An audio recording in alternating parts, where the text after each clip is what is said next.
అంట నేను హవా నడుపుతా ఉన్నానంట, సెంట్రల్ బ్యాంకులో అంట జోగి రమేష్ అంట ఎంఆర్ఓలను మారుస్తున్నానంట, జోగి రమేష్ అంట సిఐలను మారుస్తా ఉన్నానంట, జోగి రమేష్ అంట బూడిద మీద పెత్తనం. అసలు ప్రభుత్వం మీదా మాదా? ప్రభుత్వం ఉన్నప్పుడే అటువైపు కన్నెత్తి చూడలేదు జోగి రమేష్. ఈరోజు ఒక సామాన్యుడిగా చెప్తా ఉన్నా, ఒక బలహీన వర్గాల వ్యక్తిగా చెప్తా ఉన్నా, మా మీద కన్నా ఇటువంటి కక్ష సాధింపులు నా కుటుంబం మీద కన్నా చేస్తే పైన దేవుడు ఉన్నాడు, చంద్రబాబు నాయుడు గారు పైన దేవుడు ఉన్నాడు. ఈరోజు మీరు అధికారంలో ఉండొచ్చు, మీరు మమ్మల్ని తొక్కొచ్చు, కేసులు పెట్టొచ్చు, రెడ్ బుక్ తీయొచ్చు, కానీ మీకు మనస్ఫూర్తిగా చెప్తా ఉన్నాం, మంచిని మీరు ఇంత దుర్మార్గంగా ఒక చిన్న కుర్రోడిని తీసుకొని, ఏమీ తెలియని కుర్రోడిని తీసుకుని మీరు అరెస్ట్ చేయాలా, జైల్లో పెట్టాలన్న ఇటువంటి వంకర బుద్ధిని మార్చుకోండి. ఇది ప్రజాస్వామ్యవాదులారా, ఇది గుర్తించండి. నేను గానా నా కుటుంబం గానా అగ్రిగోల్డ్ ఆస్తులో కానీ ఏదైనా తప్పు చేసుంటే విజయవాడ నడిబొడ్డులో ప్రజల సాక్షిగా అవసరమైతే ఉరేసుకుంటాం, తప్పు చేసుంటే ఉరేసుకుంటాం. అంతేగాని ఇట్లా మమ్మల్ని బలహీన వర్గాలను వేధించడం న్యాయమా, ధర్మమా? చంద్రబాబు నాయుడు గారు, మీకు న్యాయమేనా?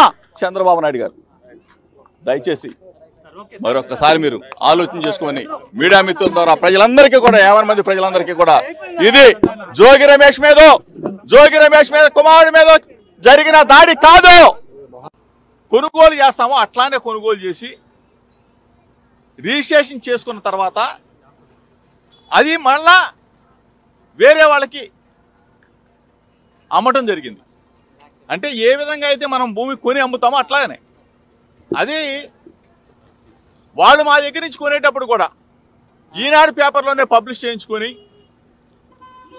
సర్వే చేయించుకొని, అధికారులు ఇచ్చిన రిపోర్ట్ ఆధారంగా సబ్ రిజిస్ట్రార్ గారు రిజిస్ట్రేషన్ చేసి వాళ్ళకి అప్పచెప్తే ఎంతకన్నా దుర్మార్గం ఎక్కడన్నా ఉంటుందా చంద్రబాబు నాయుడు గారు?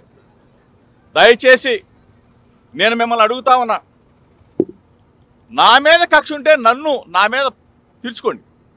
అంటే అభం శుభం తెలియని నా కుమారుడి మీద, అమెరికాలో చదివి వచ్చాడు, ఎంఏ చేశాడు, డిలాయిట్లో జాబ్ చేస్తున్న నా కుమారుడి మీద మీరు ఈ విధంగా కక్ష తీర్చుకునే కార్యక్రమం చేయటం న్యాయమేనా, మీకు ధర్మమేనా అని అడుగుతా ఉన్నా. దయచేసి ఆలోచన చేసుకోమని అడుగుతా ఉన్నా. ప్రభుత్వాలు వస్తూ ఉంటాయి, పోతూ ఉంటాయి, మీరు అధికారంలో ఉన్నారు, దయచేసి ఒకసారి ఆలోచన చేసుకోండి. మేము అధికారంలో ఉన్నప్పుడు మీ మీదకి దాడికి రాలా. దయచేసి మీరు ఆ మైండ్లో కానీ ఆ ఆలోచన కానీ ఉంటే తీసేసుకోండి.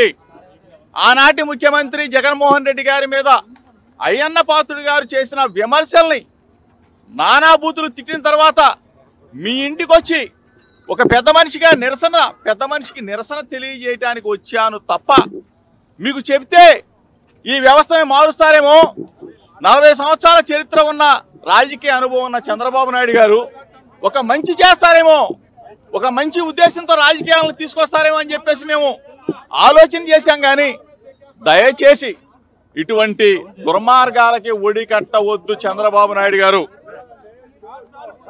ఇప్పుడు రాజకీయంగా మా మీద కక్ష తీసుకోవచ్చు, రెడ్ బుక్ రాజ్యాంగాన్ని మీరు తీసుకురావచ్చు, మీరు అమలు చేయనివచ్చు.